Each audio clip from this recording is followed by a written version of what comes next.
So this day is the day that the Lord has made. This day does not mean Wednesday or Thursday. Tuesday. This day means reality. The reality where you are in God. That's the meaning of this day. All right. So when I say this day, so you know what I'm saying. This day is the day of joy and gladness. He has anointed us with the oil of joy. Thank you, Father. With the oil of gladness. With the oil of rejoicing.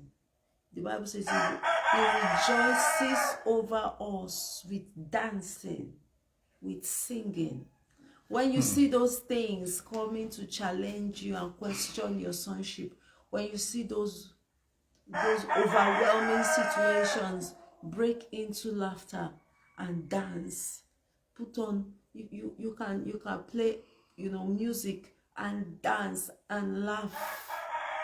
Raise your consciousness, raise your vibration. Don't descend into the darkness of grumbling and murmuring and complaining. Those things drain strength.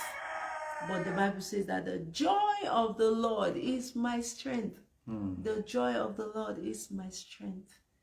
The joy of the Lord is my energy.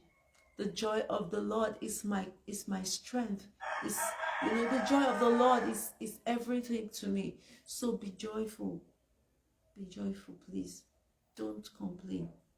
Everything is good and perfect with you. You must learn to say that to yourself. Everything is good and perfect with me. Perfect in my body. Perfect in my mind. Perfect, perfect, perfect. It's all good and perfect.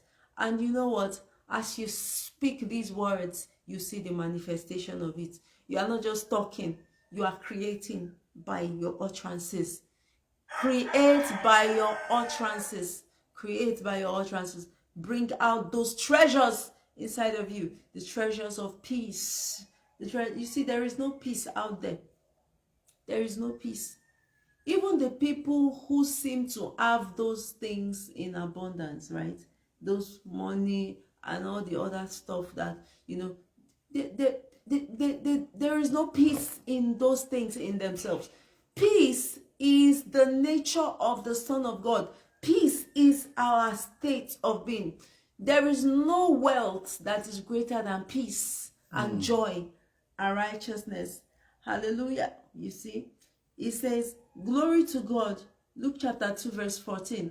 Glory to God in the highest, and on earth peace and goodwill towards all men.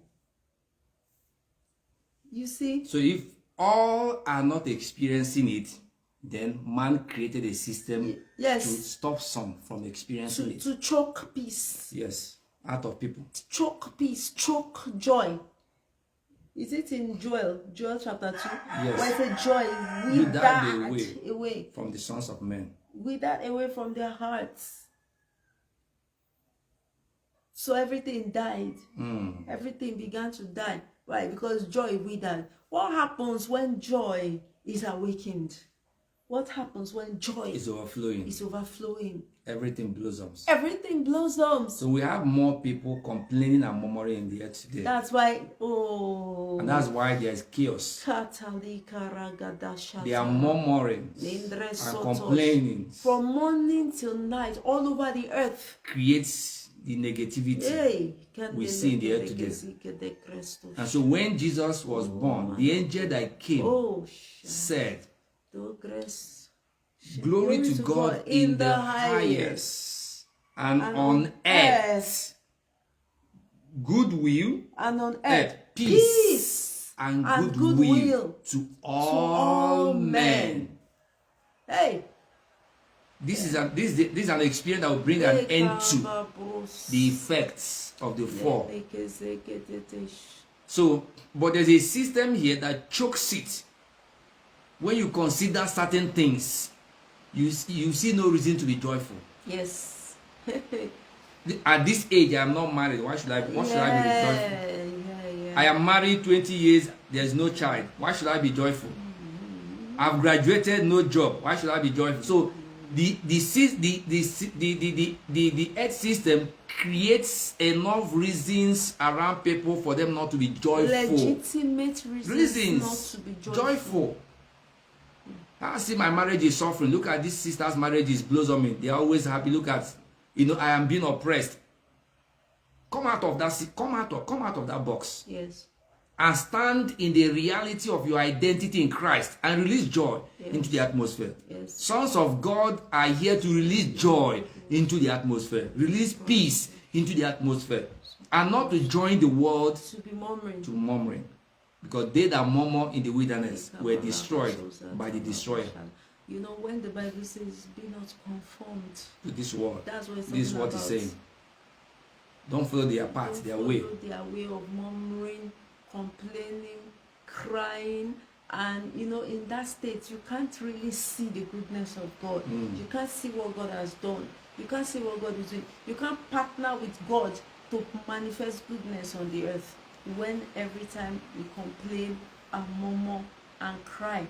You know that the clergy also contribute to these things. When I drive most times out of the house, I like to see the banners placed by church people and their posters. When you read the captions, the headline of the meetings, you'll be wondering where we are heading to. Oh Lord, meet my need now. Oh Lord, answer my prayer now. So when they gather to pray, oh Lord, meet my need. Oh Lord, meet my need. Oh Lord, meet. So first they have to create that sense of lack. Yes. So as to be able to generate energy for that kind of prayer. What are we doing? Instead of releasing peace into the air, we are releasing sense of agony. Yes. Which is not good for even plants around us. Yes. Peace and goodwill to all men. And goodwill. That Jesus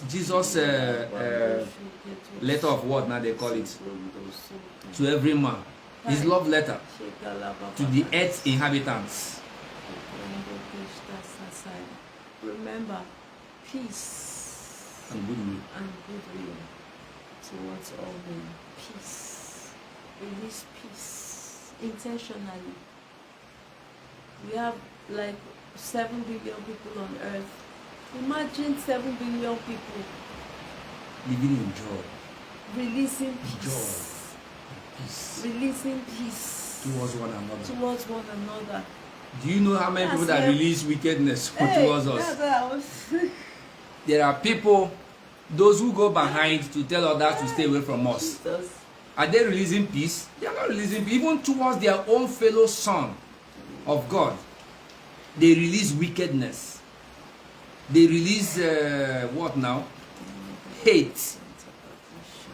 Alright? Towards us. Now, if we are not joyful, what they are releasing will have effect on us. But once they throw that, the joy in our heart takes it and squeezes it. So they are wondering, why are they still? They can't explain why we are still joyful, because they are many in number. These are sons of God, but we understand who they are. So what do we release to them in return?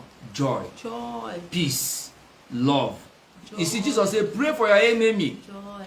When he said, pray for those that persecute you, because he doesn't want you to conform to this world. Yes. Where they release hate towards one another. No, when you pray for somebody, you're actually releasing peace to the person. So release peace towards your enemy.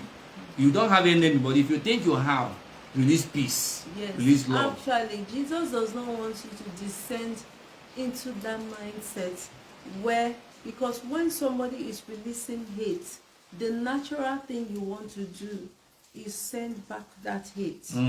Yeah. You want to send it back. You want to throw it back. Jesus said, no, don't descend into that place. Just rise above it and release joy. So when the system is releasing what now? It's releasing energy, darkness, frustration. But that's what seems to be happening in the country. Imagine you want to buy fuel and they are selling 500, and after 2 minutes, 3 minutes, they tell you It's 600. it's now 600. It's now 617. 650. We're no longer selling 500. We're selling 650. And some even lock up their filling stations. A man was and fighting say, "We're right not-" there. You know, those things are designed to bring out the devil that is not in you.